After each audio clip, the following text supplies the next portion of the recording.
दोस्तों so finally test match हो गया है खत्म और जैसा कि हमने उम्मीद की थी India has lost the test match.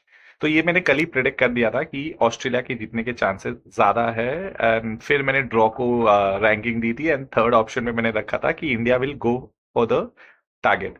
तो आई डोंट नो, ये इस टीम इंडिया में थोड़ा सा डिफरेंस मैंने देखा है पहले चेज के लिए जाती थी, पर अभी इंडिया की टीम बहुत ही डिफेंसिव रहती है। तो समझ सकता हूँ माइंडसेट से, बिकॉज ऑलरेडी काफी चीजें हो रही है। वो लोग रिसेंटली एक टेस्ट मैच हारे हैं, सीनियर्स आउट ऑफ फॉर्म, बहुत प्रेशर है। तो मेरे हिसाब से इसके लिए उन्होंने मैनेजमेंट ने डिसाइड किया होगा कि हम ड्रॉ के लिए जाएंगे। मैंने ये भी उम्मीद की थी कि सुबह कमिंस डिक्लेयर दे देंगे, बट नहीं, maybe they wanted to add more runs. तो सुबह की शुरुआत में ही आई थिंक दूसरे ओवर पे ही बुमराह ने बोल्ड कर दिया था लाइन को। तो वो ज्यादा डेंट नहीं हुआ, आई थिंक 7-8 रन उन्होंने और जोड़ दिए थे। तो 340 का जब टारगेट मिला, एक उम्मीद आ गई थी। बिकॉज आई रिमेम्बर फ्रेंड्स, 2021 में भी सुबह 5-6 बजे का अलार्म लगा के मैं उठा था टू वॉच द मैच, और मेरे को एक बिलीव था कि 339 चेज हो जाएगा। ये मैं 2021 की बात कर रहा हूँ, जब शुभमन गिल, पुजारा जो सारे ब्लोज अपने बॉडी पे ले रहे थे, फिर पंत ने खत्म किया। तो एक डेजावू वाली फीलिंग आ रही थी इस बार भी कि शायद शायद we will go for the target, chase के लिए जाएंगे। लेकिन ऐसा हुआ नहीं, बिकॉज सी स्टार्टिंग के 10-15 ओवर जो है, टिपिकल रोहित शर्मा एंड जायसवाल ने बोले गो थ्रू किया, उनको कोई चांस नहीं दिया। प्रॉपर डिफेंस हो रहा था, स्पेशली रोहित शर्मा का middle of the bat defence हो रहा था। तो मुझे लगा शायद यहाँ पे सब कुछ सही जा रहा है कि चलो इंडिया हारेगी नहीं, ड्रॉ के लिए जा रहे हैं, if not for the win. लेकिन फिर वो एक ओवर आया पैट कमिंस का, जिसमें लीडिंग एज लग गया शर्मा का, और उसी ओवर में केएल राहुल भी बिना स्कोर बनाए आउट हो गए। वहां से मुझे लगा अब शायद डाउनहिल, इंडिया का कोलैप्स शुरू। एंड देन विराट कोहली, काफी उम्मीदें थी विराट कोहली से, लेकिन unfortunately outside the edge drive करते वक्त वो भी आउट हो गए। सो वहां पे जब 30 पे 3 हो गया था, तब तो बहुत ही निराशाजनक एक सिचुएशन थी। लेकिन यहाँ पे मैं तारीफ करना चाहूंगा जायसवाल की और ऋषभ पंत की। उनकी जो पार्टनरशिप थी, सी रन्स के हिसाब से उतनी बड़ी पार्टनरशिप नहीं थी उनकी, कुछ लगभग 90 रन की पार्टनरशिप थी। लेकिन जो ओवर्स उन्होंने गो थ्रू किया था, 30 से 32 ओवर उन्होंने आई थिंक गो थ्रू किया था, लंच और टी के बीच में एक भी विकेट नहीं गिरी थी। सो फ्रेंड्स, यहाँ पे हम कम बैक कर लिए थे कि we can go for a draw. लेकिन फिर जो आया आखिरी सेशन, उफ, उसने तो तबाही मचा दी।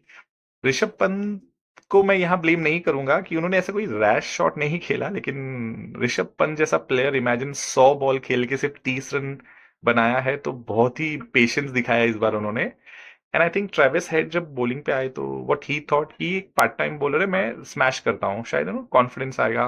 पर वो छक्का मारने के चक्कर में बाउंड्री पे आउट हो गए, और वहां से जो गेट खुल गया कोलैप्स का, उसके बाद लाइन से फिर जडेजा, नीतीश रेड्डी, जायसवाल का डिसीजन थोड़ा कंट्रोवर्शियल था, लेकिन डिफ्लेक्शन दिख रहा था। हाँ, स्निको में आया नहीं, पर डिफ्लेक्शन था। मैंने आईसीसी रूल्स पढ़ा, उसमें ये एक रूल है कि थर्ड अंपायर जो है वो ओवरटर्न कर सकता है, लाइक अगर वहां पे स्निको में नहीं है कुछ भी, but third umpire has the power to give it out अगर उसको कॉन्क्रीट एविडेंस लग रहा है। तो ये जो डिसीजन था, ये एक रूल के अंदर था, पर हाँ, बहुत से लोगों की अलग अलग ओपिनियन है। एक टाइम ऐसा भी आया था, कल मैं देख रहा था, जसप्रीत बुमराह पे इतना लोड था कि शर्मा उसे कह रहे थे कि यार एक और ओवर डालेगा, एंड बुमराह कह रहा था अब एफर्ट नहीं हो रहा है, मतलब ही वांटेड अ ब्रेक। तो इससे ये भी मालूम पड़ता है कि बुमराह को हमने बहुत ओवर यूज किया, and he has performed exceptionally well. बहुत सी जगह मैं देख रहा था, it was like not India versus Australia, but Bumrah versus Australia. फिर परफॉर्मेंसेज में देखा जाएगा तो स्टीव स्मिथ की सेंचुरी, नीतीश रेड्डी की सेंचुरी, बुमराह के 9 विकेट। लेकिन man of the match rightly मिला है पैट कमिंस को, बिकॉज दोनों इनिंग में अगर आपने देखा तो उन्होंने 40-50 किए, प्लस विकेट्स लिए। सेकेंड इनिंग में भी आज का जो एक ओवर था, जिसमें शर्मा और केएल राहुल दोनों जो आउट हुए क्विक सेशन में, वहां से आई थिंक एक मोमेंटम मिल गया। सो ये बहुत अच्छा डिसीजन था, because I was also hopping कि पैट कमिंस को ही मैन ऑफ द मैच मिले। बाकी रोहित शर्मा का एवरेज दिखाया जा रहा था टीवी पे, 5 इनिंग में 6 का एवरेज है उनका। So that is very disappointing. I really don't know what lies ahead future में, बट मेरा ये ओपिनियन रहेगा कि he should gracefully retire. Last test match Sydney का है, भले वो अच्छा परफॉर्म करे, सेंचुरी करे या शायद जीत भी जाए इंडिया, आई एम होपिंग, लेकिन he should just call it a day. जैसे क्रिकेट में कहते हैं, you should retire when people ask why rather than why not. तो यहाँ पे जो है रोहित शर्मा और विराट कोहली उस स्टेज पे आ गए हैं कि पब्लिक बोल रही है why not. So let's see what lies ahead. It was a fascinating day of test cricket.